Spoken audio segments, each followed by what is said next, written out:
Shanghai ताउन तंजीम का इजलास हुआ। भारत को इस पर भी डिसअपॉइंटमेंट हुई और इजलास में उनका तो मौक़िफ़ यही है ना, पहलगाम वाक़े का जिक्र करो, ये जिक्र करो कि पाकिस्तान दहशतगर्दी करा रहा है और हम we are on the receiving end और पाकिस्तान को ख़त्म कर देना चाहिए खित्ते से।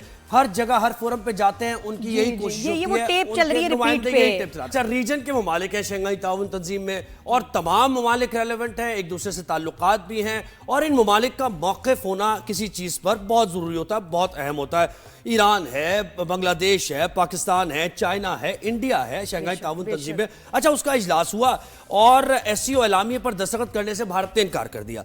भारतीय वज़ीर दिफा राजनाथ सिंह कह रहे हैं कि SCO कॉन्फ्रेंस के मुशतरका एलामिये में पहलगाम वाक़े का कोई जिक्र नहीं है। अच्छा, दूसरा इशू क्या था जिस पर उन्हें बहुत गुस्सा आया? उन्होंने कहा कि SCO मुशतरका एलामिये में भारत पर बलूचिस्तान में बिलवास्ता बदअमनी फैलाने का भी इल्जाम लगाया गया है और ये बात उन्हें बहुत बुरी लगी है। अब क्या ये हिस्टोरिकल फैक्ट नहीं है कि आप बलूचिस्तान के जरिए पाकिस्तान में कैसे दरअंदाजी करते हैं और अपने एजेंट्स भेजते हैं बलूचिस्तान की, यानी बलूचिस्तान के जरिए आप और अफगानिस्तान के जरिए आप इन्फिल्ट्रेट कराते हैं। अफगानिस्तान में आपका असर रसूख जो था अब वो खत्म हो गया, तो आपको बुरा लग रहा है कि हम बलूचिस्तान में कैसे आएंगे। अच्छा, हमें ज्वाइन किया ब्रिगेडियर रिटायर्ड मसूद खान साहब ने। मसूद, बहुत शुक्रिया, आपने हमें वक्त दिया। सर, ये तो एक पै दर पै भारत को हजीमत का सामना करना पड़ रहा है और SCO समिट में सिग्नेचर ना करना बिल्कुल ही सिंगल आउट हो गया, आइसोलेट होता जा रहा है भारत। आप क्या समझ रहे हैं?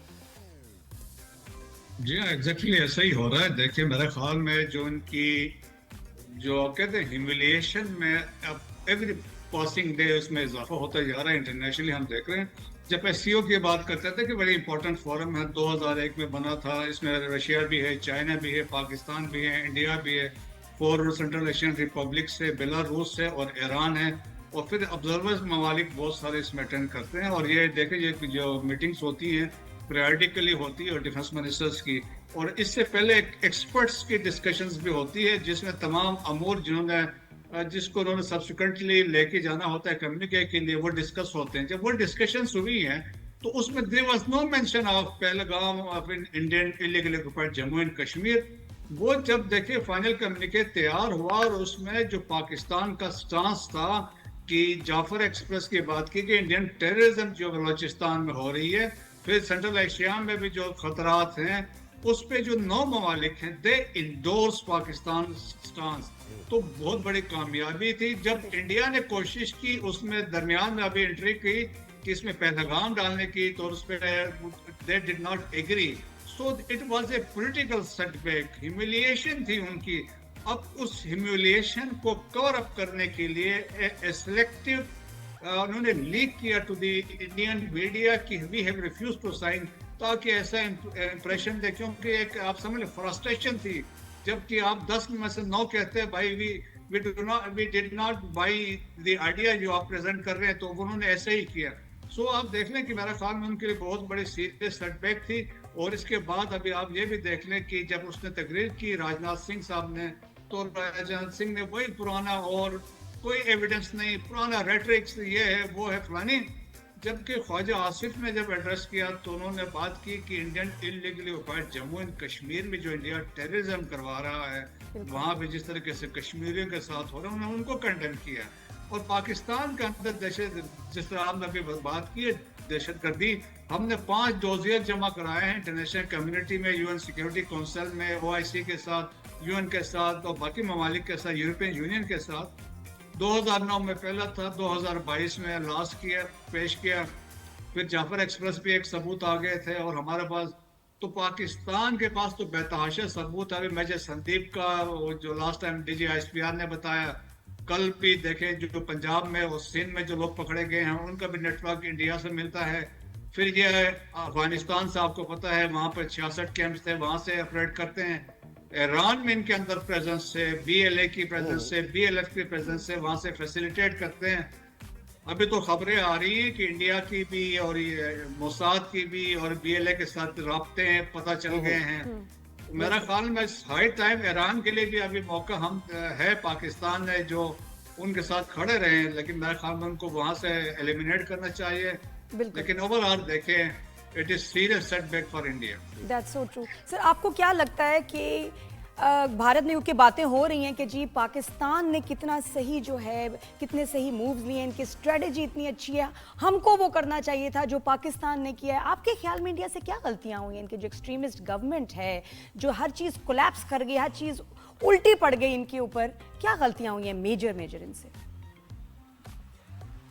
यहाँ तो नहीं देखे कि वो टोटली जो उनका जितनी गेम है वो तो टोटली झूठ पे है और उस पे है। वो उनका मकसद ही ये है पाकिस्तान को मुलायम करना, फॉल्स फ्लैग ऑपरेशंस करना, स्टेज इनकाउंटर्स करना, स्टेज रिकवरीज करना, एस्पिनाज में इन्वॉल्व होना, कतर में एस्पिनाज, ट्रांस नेशनल रिप्रेशन में ये इन्वॉल्व, हरदीप सिंह नजर कनाडा में, अवतार सिंह खांडा यूनाइटेड किंगडम में, परमजीत सिंह पंजवर पाकिस्तान में, और गुरपतवंत सिंह पन्नू पे जो प्लान था वो पकड़ा गया। तो इंडिया ऐसा एक्सपोज हुआ internationally.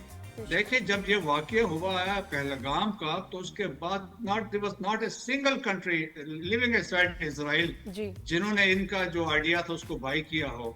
So Pakistan was on the right side और पाकिस्तान हक पे था। पाकिस्तान ने सबूत से बात की और पाकिस्तान ने कहा अगर कुछ हुआ है तो लाएं सबूत और हम इंक्वायरी के लिए तैयार है। So it was a false flag operation to basically implicate Pakistan, तो उसमें कामयाब नहीं हुए। अब यशवंत सिन्हा इनका फॉर्मर बीजेपी लीडर है और फाइनेंस मिनिस्टर भी रहे हैं, फॉरेन मिनिस्टर भी रहे। उन्होंने तो ये कहा it was total failure, diplomatic failure है, मिलिट्री फेलियर है इंडिया का, और उन्होंने कहा मोदी साहब को रिजाइन कर देना चाहिए। तो अब इंडिया के अंदर भी एक इस तरह की डेवलपमेंट हो रही है, वो जो एंटी गवर्नमेंट है। और सर देखिए ये भी है ना कि इसमें ये म्यूचुअल कॉपरेशन है इन ममालिक की, दहशतगर्दी का इशू हो या दीगर इशूज हो, तो इसका मतलब है कि म्यूचुअल कॉपरेशन नहीं चाह रहा। ये भारत जो है वो खित्ते में अमन नहीं चाह रहा, जब तो वो बैक ऑफ कर रहा है। वरना आप मुझे बताएं पहलगाम के वाकये का क्यों जिक्र ना होता, अगर आप फॉल्स फ्लैग ऑपरेशन ना करते, रेटरिक आपका ये ना होता, सिर्फ बेसलेस ना होता, तो म्यूचुअल कॉपरेशन के लिए हम जरूर डाल लेते हैं पहलगाम का वाकया कि भाई ये दहशतगर्दी भारत में अगर हुई है तो इसको इन्वेस्टिगेट कराया जाए। लेकिन आप तो दूसरे तरीके से आ रहे हैं ना, सिर्फ पाकिस्तान को टारगेट कर रहे हैं। ये भी एक उनकी वीकनेस बहुत बड़ी है। जी हाँ, देखें उनके मकसद यही है, देखें ना कि वो एक यहाँ पे साउथ एशिया में बात करते हैं तो एक हेजमनी की बात करते हैं, अखंड भारत की बात करते हैं, और वो कहते हैं कि हम यहाँ पे डिक्टेट करने के लिए हैं।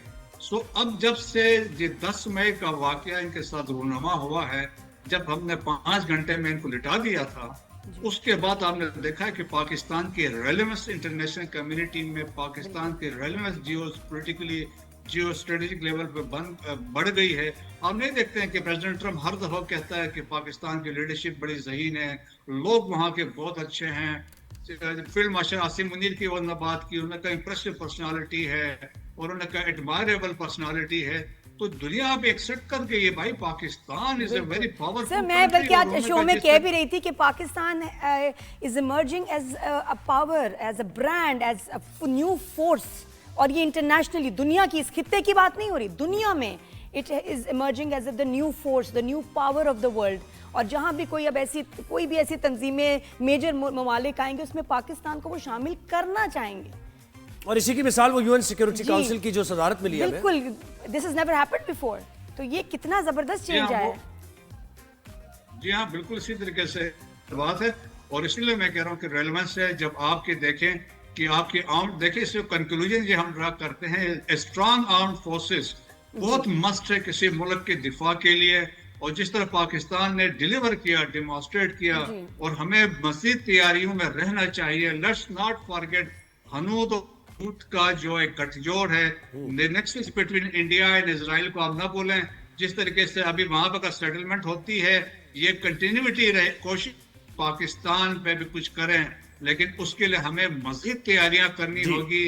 We should never lower our guards. एक और चीज सर देखिए, ना सिर्फ रिटेलिएशन यानी हम जवाबी कार्रवाई बड़ी मजबूत करते हैं, भरपूर करते हैं, लेकिन प्रियम्प्ट भी करते हैं। हमारी इंटेलिजेंस जो है इसको भी पूरी दुनिया में सराहा जाता है। अभी कल ही की बात है, अनर्थ किया हमने एक नेटवर्क भारत का कराची में और पंजाब में, और किस तरीके से वो काम कर रहे थे, पूरे एविडेंस के साथ वो प्रेस कॉन्फ्रेंस की हमारी पुलिस ने।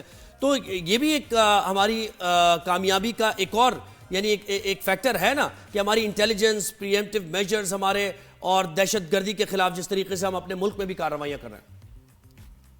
जी हाँ, बिल्कुल देखें कि चाहे आपकी सीटीडी है, चाहे आपके आईबी वाले हैं, मिलिट्री इंटेलिजेंस है, आईएसआई है, तो आईएसआई सब में जो कलीदी किरदार है आईएसआई का होता है। और इसमें देखिए हम तो आईएसआई को कहते हैं is the symbol of pride for the country, और जिसमें आपके बहुत सारे ऐसे वाकयात होते हैं जो पहले प्रीएम्प्ट कर जाते हैं हम लोग, जो खबरों में नहीं आते हैं। सो आप समझ लें कि 90% चीजें तो पहले से मैनेज हो जाती हैं, एक आधा होता है जिसको मुश्किल से वो पड़ जाती है। तो लेकिन ये है कि हमारी एजेंसी दुनिया में मानी हुई है।